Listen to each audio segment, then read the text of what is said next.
Hey everyone, I'm professional photographer Ian Plant, and the temperature is dropping, snow is falling, and ponds are freezing over. Winter is here, but don't pack up your camera gear along with your summer clothes. Winter is an amazing time for photography. It does present some unique challenges, but it also offers some unique photographic opportunities. So bundle up and get out there. Here are some of my favorite winter photography tips to help you make stunning winter photographs.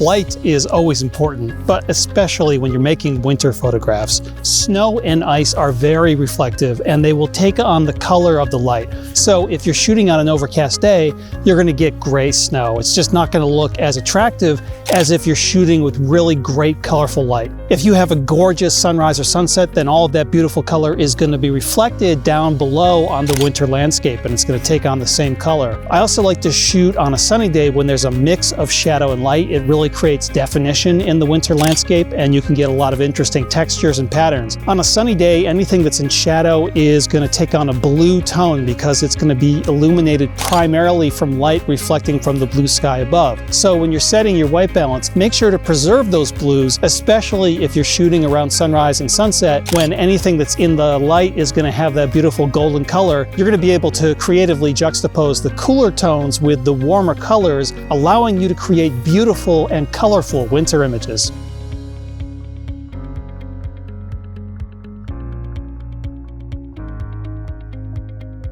One thing to be very careful about when you're making winter photographs is your exposure. All of that bright white ice and snow can trick your camera meter, and if you don't make adjustments, you can end up with the wrong exposure. Basically, your camera meter more often than not is going to try to neutralize your exposure. So if you have something that's especially bright, it's going to try to compensate and it's going to produce an exposure that's too dark. So when you're photographing snow and ice, you may need to give it a little extra exposure to make sure that the whites look right and don't end up looking a dingy gray. Things can get even trickier when you're working in mixed light. If you have areas of light and shadow on the snow in the same shot, you have to be very careful to make sure you don't accidentally overexpose your highlights. So consult your camera's histogram and turn on your camera's exposure highlight warning, you know, the blinkies, to make sure you haven't overexposed critical parts of your scene. Another thing you want to consider is your white balance. I usually don't like it when I warm up my snow too much. I don't think it quite looks right. Usually I want to go the other way. I will cool down my white balance when I'm making winter photographs just to give my photos a hint of a blue tint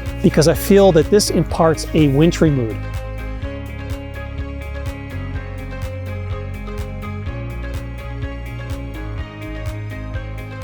Although it almost goes without saying, the key to making great winter photographs is fresh snow, and lots of it. If you don't have that much snow on the ground, you're going to get all these random bits and pieces that are poking up through the snow, like fallen branches or unattractive shrubs. And if the snow's not fresh, it may be dirty and covered with footprints. It's just not going to look that attractive. So I wait for lots and lots of fresh snow to give me a blank canvas to work on for my winter photography. So I keep an eye on the weather forecast, looking for big snow events heading my way. That way I can be out there ready to go when it happens. I like to be out making photographs when it's snowing hard. When you're shooting through heavy blowing snow, it can add this wintry, ethereal mood to your photographs. But I especially like being out there on location when the snow stops and the skies begin to clear, because when you get that great light on a fresh winter landscape, you can make magical winter photographs.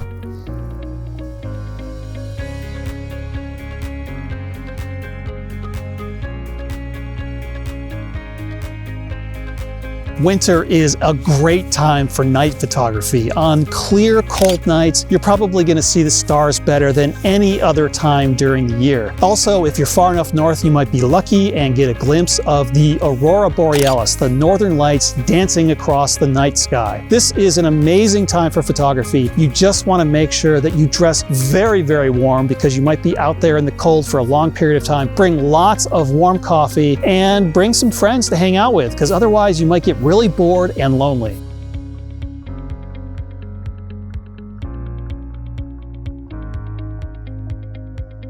Even if you don't have a lot of snow, as long as it's below freezing, you're going to be able to find ice. And ice is an excellent subject for winter photography. Ice is really nice because it's so reflective. It's more reflective than snow, so it's going to pick up all the color that you have in the sky. So at sunrise and sunset, ice makes a really nice foreground for a wider angle grand scenic shot.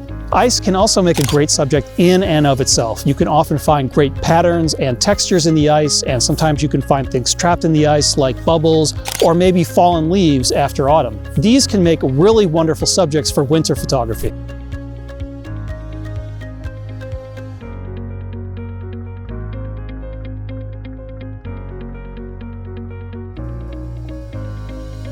The best way to ensure that you're going to be successful with your winter photography and to make sure that you also have a good time is to stay warm. And the best way to do that is to dress in layers. You want to start off with base layers that are made out of a synthetic material. That way, if they get damp, they're still going to keep you warm. And then have some outer layers made of thick down so that you can stay warm even if you're standing still for long periods of time. As you're moving around, you're obviously going to be generating some heat, so you're probably going to want to shed some of your layers and put them in your camera bag. But when you get to your shooting location, sometimes you might have to wait a long time for the light to be right, especially if you're doing night photography. You might be out there for very long periods of time. So you want to have the option of being able to put on those extra thicker layers to stay warm, even if you're standing still for several hours on end. The critical thing for photographers is keeping your extremities warm. So what I'm talking about here is hands and feet. Keeping your feet warm is a bit easier because you don't really need your toes for anything other than stomping through the snow. So just get the best, thickest pair of insulated boots that you can find. Make sure that they're comfortable and your toes have a lot of wiggle room. That way, if you've got a lot of extra sock layers on, then the boot isn't going to compress those layers and make your feet colder.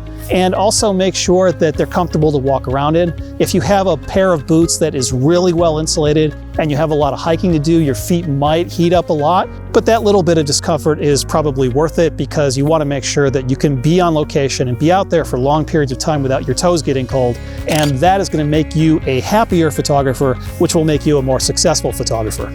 Your hands are a lot trickier because your fingers are prone to getting cold, and so you want to keep them as warm as possible, but you still need dexterity to operate tiny camera controls. So what I do is I wear a base layer, which is just a very small, thin glove, and that keeps my fingers warm for short periods of time, but then I stuff my hands into big, bulky mittens when I'm not using my hands at all. So that way I can keep my fingers warm, and I just pull them out for short periods of time to operate camera controls or to trigger the shutter. The important thing is to find something that keeps you comfortable and allows you to do the photography that you want.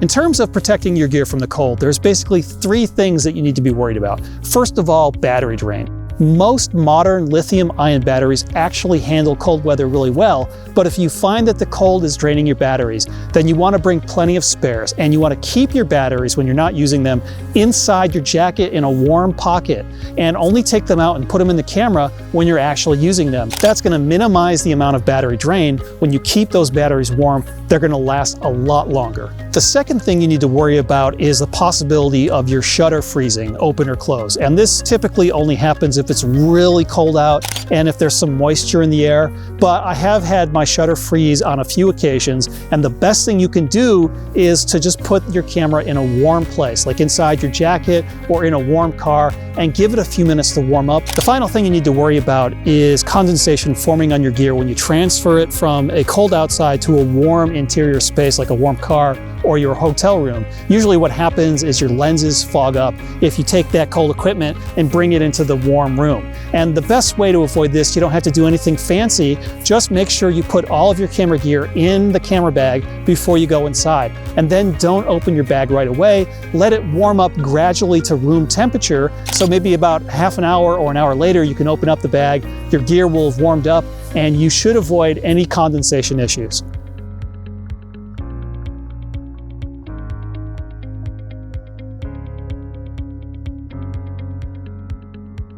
When it gets cold enough in winter, ice will form on streams, rivers, ponds, and lakes, and that ice can make an interesting photographic subject or a nice foreground in a grand sweeping landscape. It also can allow you to get access to places that might otherwise be difficult to get to in the summer months. But you have to be careful when traveling on ice, because ice is inherently unsafe. Ideally, you're going to want to wait until the ice builds up to at least 4 or 6 inches to make sure that it's safe enough to walk on. But even when the ice appears to be safe, you have to be careful because there might be weak spots. So travel cautiously, and I advise going out with a friend. If I'm traveling on ice and I'm not sure how safe it is, I will bring along an ice axe, the kind that's used by mountaineers to probe the ice to make sure that it's safe enough to stand on. So the ice axe has 2 ends. There is the axe part, and then at the other side you've got this pointy part. And what you do is you jab that pointy part down on the ice with as much force as you can. If the ice cracks or breaks, then it's obviously not safe enough to walk on.